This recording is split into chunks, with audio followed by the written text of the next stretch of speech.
भविष्य की कुछ ऐसी एडवांस टेक्नोलॉजीज जो इंसानों का काम बड़ा आसान कर देती थी। ड्राइवरलेस कार से लेकर घर के काम तक सब एआई की मदद से हो जाता था। लेकिन जब वही advance AI out of control हो जाए तो इंसानों को क्या झेलना पड़ेगा, ये तो बिल्कुल भी सोच नहीं सकते। तो इस एडवेंचरस कहानी की शुरुआत होती है सैंड्रा नाम की एक औरत को दिखाते हुए। वो तो अपने छोटे बेटे के साथ कहीं दूर जा रही थी। सैंड्रा का एक हस्बैंड होता है जिसका नाम कार्ल था, और कार्ल ने अपनी वाइफ को एक बहुत ही एडवांस कार गिफ्ट की होती है। सैंड्रा ने ऐसी एडवांस एआई फीचर्ड वाली कार पहले नहीं चलाई थी। वो जब इंटर कर रही थी तो उस कार के एडवांस फीचर देखकर वो एकदम शॉक रह गई। उस कार के अंदर सब कुछ था, जो चाहे वो फैसिलिटी वो उसके अंदर एक्वायर कर सकती थी। और ये जमाना ही इतना एडवांस था कि हर एक चीजें इंसान रोबोट से करवाता। सैंड्रा तो फिलहाल अपने बेटे को लेकर कार्ल की मदर के पास जा रही होती है। वो तो कार के उस पूरे फीचर को देखकर बहुत ही अमेजिंग फील कर रही थी। लेकिन तभी अचानक सैंड्रा को कार की हिस्ट्री दिखाई देती है, जो कि कल रात कार्ल ने अपने दोस्तों के साथ यूज की थी।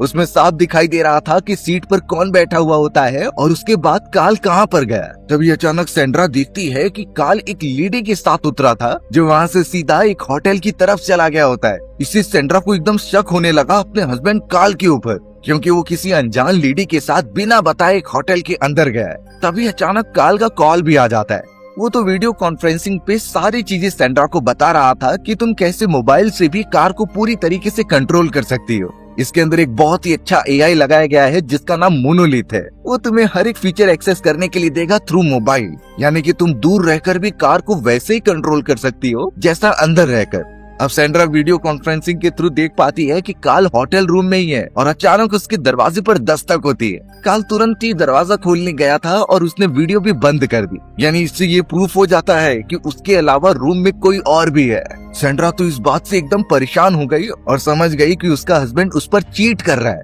यही सारी चीजें सोचते हुए उसका दिमाग खराब होने लगा था। पर फिलहाल वो एक फ्यूल स्टेशन के पास में मौजूद शॉप में चली जाती है अपने बेटे को लेकर। यहाँ पता चल रहा था कि सैंड्रा के बेटे को अस्थमा की प्रॉब्लम है, यानी वो उसे बिल्कुल भी अकेला नहीं छोड़ सकती और अस्थमा का पंप उसे दे रही होती है। जैसे तैसे वो उसे लेकर शॉप के अंदर आ गई कुछ सामान लेने के लिए। सैंड्रा तो उन्हीं चीजों में बिजी थी, तभी अचानक उसकी नजर अपनी कार की तरफ जाती है। वो ये एक्सपीरियंस कर पा रही थी कि एक अनजान आदमी उसकी कार को देख रहा है। ऐसा लग रहा था कि वो चोरी करने के मूड में। तब जाकर सैंड्रा को याद आया कि वो अपनी कार को मोबाइल से भी कंट्रोल कर सकती है। इसीलिए उसने तुरंत ही एप्लीकेशन को ओपन किया और कार का वॉल्ट मोड ऑन कर दिया। ये एक ऐसा मोड था जिससे कि कार पूरी तरीके से लॉक हो जाएगी। अगर कोई उसे जैसे तैसे भी खोलने की कोशिश करेगा तब भी वो नहीं खुलेगा, या फिर अगर कोई अंदर फंस गया है तो वो बाहर नहीं निकल पाएगा। सारी चीजें सिर्फ सैंड्रा के मोबाइल फोन से एक्सेस की जा सकती थी। सैंड्रा तो अब बेफिक्र होकर जैसे ही सामान खरीदने के लिए जाती है तभी पता चला उसका बेटा गायब हो चुका है। वो पूरे स्टोर में अपने बेटे को ढूंढते रह गई, लेकिन बेचारी को उसका बेटा मिलता ही नहीं। एकदम टेंशन में जब वो बाहर आती है तो पता चला कि कुछ लड़कियां उसके बेटे के साथ खेल रही थी। सैंड्रा तुरंत ही अपने बेटे को उठाती है और साइड में करती है। वो तीनों लड़कियां जब हंस रही थी तो सैंड्रा उन्हें डांटने लगी, क्योंकि ये उसका बेटा है, कोई खिलौना नहीं। कई सारी बातें सैंड्रा ने उन्हें सुना दी। इस वजह से उन लड़कियों को भी गुस्सा आ जाता है। सैंड्रा तुरंत ही अपने बेटे को लेकर कार के अंदर बैठ जाती है और पता चला कि वो तीनों लड़कियां और जो आदमी पहले आया था वो सब एक दूसरे के साथ मिले हुए हैं और वो सब ट्राई कर रहे थे कि सैंड्रा की कार को ओपन करके उसे बाहर निकाल दे। लेकिन तब तक सैंड्रा की कार के एआई ने कार को ऑन किया और तुरंत ही अपने बेटे को लेकर वहाँ से वो निकल गए। अगर शायद वो थोड़ी देर और रुकती तो मामला काफी बिगड़ सकता था। सैंड्रा को अब जैसे तैसे कार्ल की मदर के पास जाना होता है। तो वो अपने बेटे के साथ जब रास्ते पर ही होती है तभी अचानक सैंड्रा की एक फ्रेंड का कॉल आता है। सैंड्रा ये देखकर हैरान थी कि उसका हस्बैंड कार्ल जिस होटल में रुका हुआ था, कहीं न कहीं उसकी फ्रेंड भी उसी टाइप के होटल में रुकी हुई है। और इनफैक्ट उसकी फ्रेंड तो ये बता रही थी कि उसने अपना एक बॉयफ्रेंड ढूंढ लिया है। सैंड्रा इस बात से एकदम परेशान हो गई, क्योंकि उसे यही लग रहा था कि कहीं न कहीं उसके हस्बैंड और उसकी फ्रेंड का चक्कर चल रहा है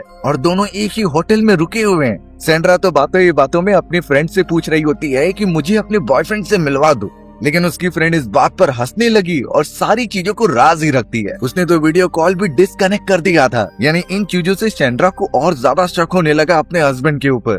पूरे रास्ते भर उसका दिमाग अलग अलग बातें सोच रहा होता है और थोड़ी देर के अंदर वो कार लेकर कार्ल की मदर के पास पहुंच गई थी। लेकिन फिर वो डिसाइड करती है कि वो उस होटल में जाएगी और इन सारी चीजों का पर्दाफाश करेगी कि आखिर वो उससे चीट क्यों कर रहा है। तुरंत ही सैंड्रा ने कार्ल की मदर को बताए बिना अपने बेटे को भी लेकर उस जगह पर जाने लगी होती है। अभी तक उस कार को पूरी तरीके से वो एडवांस एआई मोनोलिथ कंट्रोल कर रहा था। हर एक चीज उस एआई के हाथ में होती है, यहाँ तक कि सबसे सेफेस्ट रूट भी सेलेक्ट करने का। सेंड्रा की आंखों में तो एक गुस्सा दिखाई दे रहा था अपने हस्बैंड के प्रति, लेकिन इन चीजों से पहले उसे इंश्योर करना होगा कि वो जो सोच रही है वो सच है कि नहीं। अब उस रास्ते पर ड्राइव करते दौरान मोनोलिथ नाम की वो एआई बता रही होती है कि सामने वाले रास्ते पर एक एक्सीडेंट हुआ है, इसीलिए हमें दूसरे रास्ते से जाना होगा जो थोड़ा लंबा है। पर अब यहाँ सेंड्रा बिल्कुल भी देर नहीं कर सकती थी। उसने कहा कि उसे जितना हो सके शॉर्टेस्ट रास्ता बताओ, भले ही वो बीहड़ वाले इलाके से होकर क्यों नहीं जाता हो। तो इसीलिए अब वो एआई अच्छी तरीके से एनालाइज करता है और एक बीहड़ वाले इलाके से रास्ता बना देता है। सेंड्रा तो अब उसी रास्ते से आगे बढ़ने लगी होती है, पर उसे बिल्कुल अंदाजा नहीं था कि जल्दी पहुंचने के चक्कर में वो कितनी बड़ी मुसीबत में फंसने वाली है। अब देखते ही देखते उस जगह पर रात हो चुकी थी, लेकिन इसका सेंड्रा को टेंशन लेने की कोई जरूरत नहीं, क्योंकि वो एआई सारी चीजें बहुत अच्छी तरीके से हैंडल कर रहा था। उसके अंदर तो सारी चीजें मेंशन होती हैं कि किस तरीके से रूट जा रहे हैं, और वो उसी को फॉलो करते हुए आगे बढ़ रहा था कार को लेकर। सेंड्रा जो बहुत ज्यादा टेंशन में होती है, उसने सिगरेट निकाली और उसे पीना स्टार्ट कर दिया। अब कार के अंदर लाइटर जलाने के कारण एआई समझने लगा कि कार में आग लग चुकी है। वो तो कार की सेफ्टी मोड को ऑन कर देता है, लेकिन यहाँ सेंड्रा ने पहले ही एआई को समझा दिया था कि वो सिगरेट पी रही है, कार में आग लगने जैसा कोई बात ही नहीं है यहाँ पर। फिर भी एआई उसकी बात बिल्कुल भी नहीं मान रहा था, तो इस वजह से सेंड्रा ने कार के पूरे एआई सिस्टम को ही बंद कर दिया और उसे मैनुअल मोड पर शिफ्ट कर लिया होता है। यानी अब जो भी चीज करेगी सेंड्रा ही करेगी। ड्राइव से लेकर रूट सिलेक्शन का काम अब उसके ही हाथ में है। कार के अंदर सिगरेट पीने के कारण धुएं हो गए थे, जिससे कि सेंड्रा के बेटे को खांसी आ रही थी। इसी वजह से सेंड्रा ने वो सिगरेट बाहर फेंक दिया, जिससे लग रहा था कि शायद सब कुछ ठीक हो जाएगा। लेकिन तभी अचानक उसका रोड पर से ध्यान भटक जाता है और उसकी कार से कोई अजीब सी चीज टकरा जाती है। ये टकराव इतना तेज था कि सेंड्रा जान ही नहीं पाई, और जो भी सामने आया होता है उसकी बहुत बुरी हालत हो गई थी। सेंड्रा काफी ज्यादा डर गई थी, क्योंकि कार के अंदर उसका छोटा बेटा भी है। लेकिन इस कार को कुछ भी नहीं हुआ था एक्सीडेंट के दौरान, क्योंकि उसे इसी कंडीशन के लिए बनाया गया है। अगर उस कार के ऊपर बड़े बड़े पत्थर भी मारे जाएं, तब भी उसे कुछ नहीं होगा, या फिर पहाड़ से नीचे फेंक दिया जाए, फिर भी वो एकदम सेफ रहेगी, क्योंकि उस कार की हर एक चीजें बहुत एडवांस मेटल से बनाई गई हैं। पर यहाँ सेंड्रा को देखना था कि आखिर उसके कार के नीचे क्या आया, इसलिए वो कार को ओपन करके देख रही होती है। वो इतना दंग रह गई, क्योंकि सामने एक बड़ा हिरन होता है जो उसके कार के नीचे था, और शायद वो मर चुका होगा। इतनी बुरी कंडीशन उस जानवर की देखने के बाद सेंड्रा काफी इमोशनल हो जाती है। उसकी एक गलती की वजह से उसकी जान चली गई। लेकिन सबसे बड़ी प्रॉब्लम तो कार में थी। सेंड्रा का बेटा एक्चुअल में मोबाइल फोन लिए हुए होता है, और उसने मोनोलिथ एप्लीकेशन को ऑन कर दिया, यानी जिससे कि ये कार कंट्रोल की जाती है, और उसने गलती से प्रेस कर दिया होता है वॉल्ट मोड को, यानी वो मोड जिससे कि ये कार फुल्ली ऑटोमेटिक होकर पूरी बंद हो जाएगी। सेंड्रा ने जब तक ये नोटिस किया तब तक कार बंद हो चुकी थी। सारी चीजें ऑटोमेटिक होकर ग्लास भी एकदम पैक हो जाते हैं, यानी अब ना कोई अंदर जा सकता था और ना ही अंदर का कोई बाहर आ सकता था। और यही प्रॉब्लम है कि सेंड्रा का बेटा अभी भी अंदर ही मौजूद है। कंट्रोल करने वाला मोबाइल फोन भी अंदर ही था, यानी सेंड्रा अपने मन मुताबिक कार को ओपन कर ही नहीं सकती। सेंड्रा का बेटा अभी भी कार के अंदर फंसा हुआ होता है, और कार पूरी तरीके से लॉक है। वो समझ नहीं पाती कि वो कैसे ओपन करे। उसने तो कार की विंडो उसको लकड़ियों से ओपन करने का भी ट्राई किया, लेकिन ये सब एकदम से बेकार था, क्योंकि ये दुनिया की सबसे स्ट्रॉन्गेस्ट कार होती है। इसके मिरर्स ना तो टूट सकते हैं और ना ही फोर्सफुली इसमें जाया जा सकता है। सेंड्रा तुरंत ही अपने बेटे के पास देखती है, जिसके हाथ में अभी भी वो मोबाइल फोन था। उस मोबाइल फोन के अंदर मोनोलिथ एप्लीकेशन ऑन होती है, तो इसलिए वो इशारों में अपने बेटे को बता रही थी कि उसे ऑफ कर दे। लेकिन उसका बेटा अभी छोटा ही होता है ये सारी चीजें समझने के लिए। उसका बेटा तो अपनी मदर को ही देखते जा रहा था, तभी अचानक वो मोबाइल फोन नीचे गिर जाता है। बेचारी सेंड्रा के पास एक मौका था, वो भी अब चला गया, क्योंकि अब उसका बेटा नीचे उतरकर मोबाइल फोन नहीं ले सकता, क्योंकि उसके बॉडी पर सीट बेल्ट लगे हुए हैं। उसे तो सीट बेल्ट भी ओपन करने नहीं आते, और अगर बीच में कभी भी उसके बेटे को अस्थमा की प्रॉब्लम हुई तो बहुत ही ज्यादा प्रॉब्लम हो सकती है। इसलिए सेंड्रा कार को ओपन करने की हर एक कोशिश कर रही थी, लेकिन उसका एक्टिवेटेड एआई किसी को भी अंदर आने नहीं दे सकता था। धीरे धीरे अब काफी ज्यादा रात भी हो चुकी थी, और इतने देर तक उसके बेटे को वो अंदर नहीं रख सकती थी। तभी सेंड्रा को याद आता है कि उसने एक पावर हाउस देखा था। वो तुरंत ही भागते हुए पीछे की तरफ आती है और वहाँ से मदद मांगने का ट्राई करती है, पर अफसोस वहाँ पर तो कोई भी नहीं था। जैसे तैसे उसने कॉल भी लगाया, पर सिग्नल डिस्कनेक्ट हो जा रहा था। तभी वहाँ पर सेंड्रा को कुछ टूल मिलते हैं, जिसे वो अपने साथ लेकर जाने लगी, ये सोचते हुए कि वो कार के विंडोज को तोड़ देगी। पर तभी अचानक किसी खतरनाक जानवर की गुर्राने की आवाज आती है, इसलिए सेंड्रा भागते हुए सीधा कार के पास पहुंची और उसके टॉप पर चली जाती है। वो जब थोड़ा फ्लैश मारकर देख रही थी तो पता चला वहाँ पर एक जंगली कुत्ता पहुँच चुका है। वो कुत्ता चाह रहा था कि सैंड्रा को मारकर वो खा जाए, लेकिन सैंड्रा जैसे तैसे अपने हाथ में जो टूल होता है उससे जानवर को अपने से दूर रख रही थी। कई देर तक कोशिश करने के बाद भी जब वो खतरनाक जानवर उसका पीछा नहीं छोड़ता, तभी सैंड्रा ने वो टूल अपने कार के ऊपर मारा,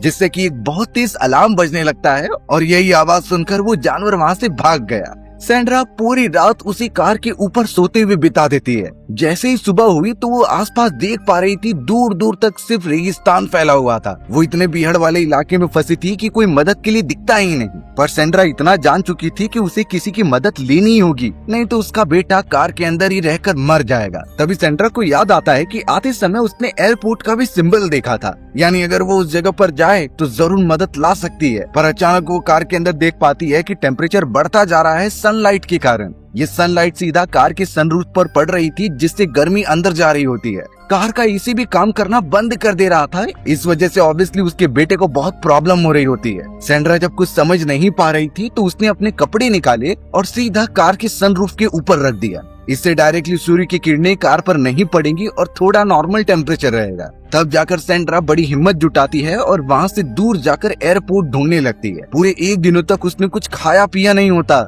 और इतनी गर्माहट में तो उसकी सारी एनर्जी चली गई होती है। अब सैंड्रा के पास कोई ऑप्शन नहीं था अपने बेटे को बचाने का। लगातार ट्रेवल करते हुए एक अच्छी बात ये हुई कि उसे सामने एक नदी दिखाई देती है। नदी के अंदर तुरंत ही जाकर उसने सबसे पहले बहुत सारा पानी पिया और फिर अपने बॉडी को पानी से गीला कर लिया, क्योंकि गर्मी इतनी ज्यादा थी। फिर एक बार और सैंड्रा हिम्मत करके आगे बढ़ती है एयरपोर्ट की तरफ। कई घंटों की और ट्रेवलिंग के बाद आखिरकार उसे एक बड़ी सी प्लेन दिखाई देती है। पर जैसे ही वो उस जगह पर गई तो पता चला कि ये एयरपोर्ट तो वीरान है। यहाँ पर कोई भी आता जाता नहीं था। जो भी प्लेन्स पड़ी हुई होती हैं वो एकदम बेकार थी। सैंड्रा का मूड ऑफ हो गया होता है, लेकिन फिर भी वो प्लेन के अंदर जाकर कोई काम के सामान ढूंढने लगती है। उसे लगा कि वहाँ का रेडियो काम करता होगा, पर यहाँ पर भी वो लकी नहीं होती। जैसे लग रहा था सालों से यहाँ पर उसे छोड़ा गया हो। तब जाकर सैंड्रा ने एक बड़ी पानी की बोतल ले ली और उसे अपने साथ लेकर जाने लगी। रास्ते में उसने बड़े बड़े प्लेन के टायर्स को आग लगा दी थी। उससे कई सारे काले धुएं निकल रहे होते हैं और ये सैंड्रा ने इसलिए किया ताकि कोई भी प्लेन जब यहाँ से गुजरे तो ये उसकी नजर में आ जाए। उसे अपने बेटे की फिक्र हो रही थी तो वो बहुत तेजी से आगे बढ़ रही होती है। रास्ते में जो नदी आती है, बोतल के अंदर सबसे पहले उसने पानी भर लिया, क्योंकि ऐसी गर्माहट वाली जगह पर पानी तो कितना काम आने वाला है। तुरंत ही जब वो अपने कार के पास आती है तो उसने जो कपड़े लगाए थे वो नीचे गिर गए होते हैं। अब कार का टेम्परेचर इतना ज्यादा बढ़ गया था कि कार में जो उसका बेटा होता है वो एकदम बेहोश हो गया था। उसकी बॉडी से इतने पसीने गिर रहे होते हैं कि वो कुछ रिस्पॉन्स ही नहीं करता। सैंड्रा इस बात से एकदम पैनिक हो गई और जैसे तैसे कार को ओपन करने का ट्राई करती है। उसने तो कार का टेम्परेचर नॉर्मल करने के लिए उस पर पानी गिरा दिया, पर अफसोस इससे ज्यादा कुछ फर्क नहीं पड़ता। अब ये चीजें इतनी ज्यादा सीरियस हो गई थी कि शायद उसके बेटे की जान भी चली जाए। सैंड्रा बेचारी खुद को दोष दे रही होती है कि अगर वो एआई के भरोसे ये सब छोड़ती तो शायद उसका एक्सीडेंट कभी नहीं होता। तभी सैंड्रा ने सोचा कि अगर वो आग जलाकर उसके वेंटिलेशन एरिया में धुआं छोड़ने लग जाए तो हो सकता है कि उसका अलार्म सिस्टम बजने लगे और कार का एआई विंडोज को ओपन कर देगा। सैंड्रा ने जब थोड़ी आग लगाकर ये करने का ट्राई किया तो पता चला उसके जो फैन घूम रहे थे वो कुछ रिस्पॉन्ड ही नहीं करते। इनफैक्ट वो तो इससे उल्टा काम करने लगे होते हैं, यानी विंडोज ओपन करने के बजाय उन्होंने जो वेंटिलेशन आ रही थी उसे भी बंद कर दिया, क्योंकि एआई को लग रहा था कि यहाँ पर आग लग चुकी है और जो भी कार के अंदर मौजूद है उसे प्रोटेक्शन करना उसका काम है। यानी अपने बेटे को बचाने के बजाय सैंड्रा ने उसकी जान और ज्यादा खतरे में डाल दी है। उसकी समझ में तो फिलहाल कुछ भी नहीं आ रहा था और वो एकदम टेंशन में ही थी। सैंड्रा जो एकदम से हार मान चुकी थी कि उसका बेटा बच नहीं पाएगा, वो भी अब बहुत ज्यादा कमजोर पड़कर वहीं पर बेहोश होने लग जाती है। सैंड्रा बेचारी ये भी नोटिस कर रही थी कि उसका बेटा जो कार में फंसा हुआ है वो तब से एक ही पोजीशन पर है, यानी उसके हाथ पैर बिल्कुल नहीं हिल रहे। इसका मतलब ये भी हो सकता है कि कुछ ही देर में उसका बेटा मर जाए। सैंड्रा के मन में कई सारे बुरे ख्याल आ रहे होते हैं जिसे कि वो फिलहाल अवॉइड करती है। सैंड्रा ने गुस्से में आकर लोहे का वो टूल उठा लिया और उसकी मदद से कार पर मारने लगी। यहाँ ये बात एक्सेप्ट करनी पड़ेगी कि अभी तक उस कार को जरा भी खरोच नहीं आई होती। उसे ऐसी कंडीशन के लिए बनाया ही गया है कि चाहे कोई भी हो बाहर से उसे तोड़कर अंदर नहीं घुस सकता। बहुत तेज मारने के बाद जब कुछ भी नहीं हुआ तो वो एकदम से बेहोश होकर गिर जाती है। उसने तो मान लिया था कि शायद उसका बच्चा अब मर जाएगा। तभी अचानक हमें पता चला कि कई साल बीत चुके हैं और सेंड्रा अपने हस्बैंड के साथ उसी स्पॉट पर आ रही है। पता चला कि इतने समय बाद सेंड्रा का बेटा मर चुका है और उसने अपने बच्चे की डेड बॉडी यहीं पर दफनाई थी याद के तौर पर। सेंड्रा अपने हस्बैंड कार्ल के साथ जब बाहर निकलती है तो वो बहुत ज्यादा गिल्टी फील कर रही थी। इनफैक्ट उसका हस्बैंड कार्ल भी उसे दोषी मानता था उनके बच्चे की मौत का। सेंड्रा बेचारी एकदम से रोने लगी और उसे समझाने वाला कोई नहीं था। उसी वक्त वो अपनी आंखें खोलती है और हमें पता चला कि ये सब उसके विजन थे जो कि वो फ्यूचर में देख रही होती है। तुरंत ही सबसे पहले वो होश में आकर अपने बेटे को आवाज देती है, पर उसका कुछ रिस्पांस नहीं हो रहा था। वो अभी भी एक जगह पर वैसे का वैसा ही होता है। सेंड्रा फिलहाल अपने बेटे के लिए यही प्रे कर रही थी कि उसे हेवन मिले। बेचारे उसने तो कुछ किया ही नहीं है, जो गलती थी सेंड्रा की ही थी। अचानक ऐसा बोलने पर पता चला कि उसके बेटे की उंगलियां हिलने लगी हैं, यानी कि वो अभी तक मरा नहीं है बल्कि बेहोश हो चुका था गर्मी के कारण। सेंड्रा को इससे थोड़ी खुशी मिलती है, यानी उसके पास थोड़ा और टाइम है अपने बेटे को आजाद कराने का। अब जैसे ही वो थोड़ा कंफर्टेबल हो रही थी तभी पता चला वो जंगली कुत्ता भी वहाँ आ चुका है। वो तो सेंड्रा की तरफ वापस भागकर हमला करने चला आया। सेंड्रा पहले सोच रही थी कि वो टूल की मदद से कार के ऊपर चढ़ जाए, लेकिन कार का टेम्परेचर इतना बढ़ चुका होता है कि उसे कार के नीचे जाना पड़ा। वो जंगली कुत्ता अपने नुकीले दांतों से उसे चोट पहुंचा रहा था और सेंड्रा जैसे तैसे कार के अंदर छुप रही होती है। कुछ ही देर में सेंड्रा ये समझ गई कि वो जंगली कुत्ता मरे हुए हिरन को खाने आया है और वो सेंड्रा को अपना दुश्मन समझ रहा था। इसलिए अब उसने हिरन को आगे की तरफ बढ़ाया ताकि वो जंगली कुत्ता उसे खा सके और यहाँ से वो भाग जाए। अब टायर के अंदर फंसा हुआ वो हिरन जैसे ही आगे जाता है तो कार पीछे जाने लगी थी। सेंड्रा तुरंत ही बाहर निकलकर कार को रोकने का ट्राई करती है, क्योंकि वहाँ कई सारी गुफाएं मौजूद थी और अगर कार एक बार गिर गई तो उसका बेटे की जान और ज्यादा खतरे में पड़ जाएगी। सेंड्रा ने तो कई सारे पत्थर टायर के नीचे लगा दिए होते हैं जिससे कि कार रुक जाए। बहुत मुश्किलों के बाद उसने कार तो रोक ली, लेकिन अब वो यही सोच रही थी कि अपने बेटे को कैसे निकाले। उसके द्वारा अप्लाई की गई सारी तरकीब तो बेकार ही चली गई है। सेंड्रा तो अब कार की तरफ देखते हुए उसकी पॉलिसीज को याद कर रही थी कि उसके हस्बैंड कार्ल ने क्या क्या फीचर्स इस कार के बारे में बताए थे। कहा जाता है कि अगर वॉल्ट मोड ऑन होने के बाद कोई अंदर नहीं घुस सकता और अगर बाय चांस कार का एक्सीडेंट हो जाए या फिर वो ऊंचाई से नीचे गिरने लगे तो उसके सेंसर्स ऑटोमेटिकली ऑन हो जाएंगे और वो अच्छी तरीके से कार को लैंड करने के बाद डोर्स ओपन कर देंगे। तब जाकर सेंड्रा के दिमाग में यही प्लान याद आ रहा था कि वो उस कार को खाई से नीचे फेंक दे। कार के अंदर इतनी फीचर्स हैं कि उसके बेटे को कुछ नहीं होगा, पर ये रिस्क लेने के बाद शायद हो सके कि कार का डोर ओपन हो जाए। इस वजह से सेंड्रा एक बहुत ही टफ डिसीजन लेती है। उसने जैसे तैसे टायर्स के पास से वो पत्थर हटा दिए और अब कार धीरे धीरे खाई के नीचे जाने लगी। वो उतनी ऊंचाई से सीधा नीचे गिर जाती है और अभी भी कार के अंदर उसका बेटा मौजूद था। अब कार जब हवा के बीच में नीचे गिर रही थी तो उसके सारे सेंसर्स एक्टिवेट हो गए। कार के एआई मोड यानी मोनोलिथ को पता चल गया था कि उसका एक्सीडेंट हो चुका है और वो हवा से नीचे गिरते जा रही है, इसलिए वो कार के उस मोड को ऑन कर देता है जो बैलेंसिंग करता हो और ऊंचाई से नीचे गिरने पर खुद को एकदम स्टेबल कंडीशन में लैंड करता हो। सारे फंक्शन एकदम अच्छी तरीके से काम कर रहे थे और थोड़े ही देर बाद एक बड़ा धमाका होता है। पता चला कि वो कार जिसके अंदर सेंड्रा का बेटा मौजूद था वो एकदम सही सलामत इतनी ऊंचाई से लैंड की है और वो एकदम सही पोजीशन में भी है, यानी सब कुछ एकदम अच्छे से हो गया था। सेंड्रा भी जैसे तैसे उस कार के पास आती है और अपने बेटे को देखने की कोशिश करती है।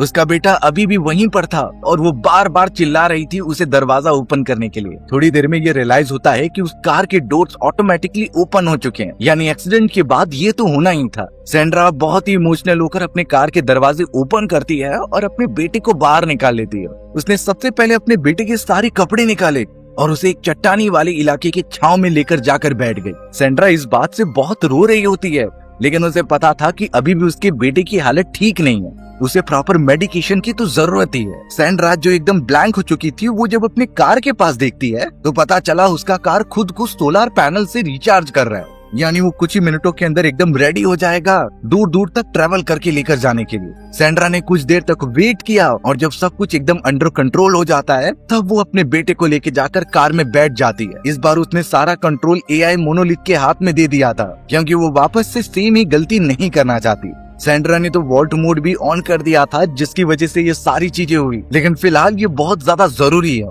क्योंकि फिलहाल वो चट्टान के एकदम नीचे है और सामने कई बड़े बड़े पत्थर थे। उन्हें वहाँ से होते हुए ऊपर की तरफ जाना है और रूट से आगे बढ़ना है। इसलिए सैंड्रा ने खुद ये रिस्पॉन्सिबिलिटी ना लेते हुए एआई के भरोसे सब कुछ छोड़ दिया। उसने अपने बेटे को सीट बेल्ट बांध दिए होते हैं और अब कार इतनी तेजी से चट्टानी वाले इलाकों से ऊपर जाने लगी कि वो सोच भी नहीं सकती थी। ये सारी चीजें कार का एआई मोनोलिथ कर रहा था। थोड़ी ही देर में कार इतनी ज्यादा स्पीड पकड़ लेती है कि वो एकदम स्लोप वाले चट्टानी एरिया को पार करते हुए आगे बढ़ रही थी। सैंड्रा अपने बेटे को पकड़कर कैसी भी बैठी हुई होती है और अचानक उनकी कार, जो फिलहाल एकदम एआई के कंट्रोल में थी, वो पहाड़ी वाले इलाकों को पार करते हुए रोड पर पहुंच जाती है। यानी अब सैंड्रा को कुछ नहीं करना है, सारी चीजें मोनोलिथ एआई के भरोसे छोड़ देनी है, जो उन्हें जल्द से जल्द हॉस्पिटल की तरफ लेकर जा रहा था। यानी सैंड्रा यही समझ चुकी थी कि शायद वो और उसका बेटा बच जाएगा। थोड़ी ही देर के अंदर पता चला कि एआई ने सारी रेस्क्यू टीम को इन्फॉर्म कर दिया है। टीम जल्द से जल्द वहां पहुंचती है और सैंड्रा और उसके बच्चे को रेस्क्यू कर लेती है। उन्हें तुरंत हॉस्पिटल भेजा गया और सैंड्रा अपने बेटे को जाते हुए देख रही थी। उसे एक सेटिस्फैक्शन मिल गया था कि उसने जितनी भी कोशिश की सिर्फ अपने बेटे को बचाने के लिए की और आखिरकार उसका बेटा एकदम नॉर्मल हो ही जाएगा। ये सारी चीजें उस एआई मोनोलिथ की वजह से हुई हैं, क्योंकि उसने सही समय पर सभी को इन्फॉर्म कर दिया था और अब सैंड्रा और उसके बेटे को बहुत अच्छी ट्रीटमेंट मिल सकती है। सैंड्रा इस बात से भी खुद को खुशनसीब मान रही थी कि उसने बहुत क्रिटिकल कंडीशन में अपनी बेटी की जान बचाई। ये एक मदर का फर्ज है जो कि उसे निभाना ही था। लेकिन अब सैंड्रा को इतना कंफर्म हो चुका है कि उसका हस्बैंड कार्ल उस पर चीट कर रहा था और कहीं न कहीं कार में फंसा देने वाला प्लान उसके हस्बैंड का ही लग रहा होता है। इसकी जांच पड़ताल सैंड्रा जरूर करेगी। फिलहाल उसे और उसके बच्चे को बहुत ज्यादा रेस्ट की जरूरत है। दोनों निकल पड़ते हैं ट्रीटमेंट के लिए और उसके बाद सैंड्रा सोचेगी कि उसे अपने हस्बैंड के साथ रहना भी है कि नहीं। इसी के साथ ये कहानी यहीं खत्म हो जाती है। सो व्यूअर्स, अगर आपको मेरा नरेशन 1% भी अच्छा लगा होगा ना, तो वीडियो को लाइक एंड चैनल को सब्सक्राइब जरूर कर देना। मिलते हैं इसी तरीके की मजेदार कहानियों में, तब तक के लिए बाय बाय।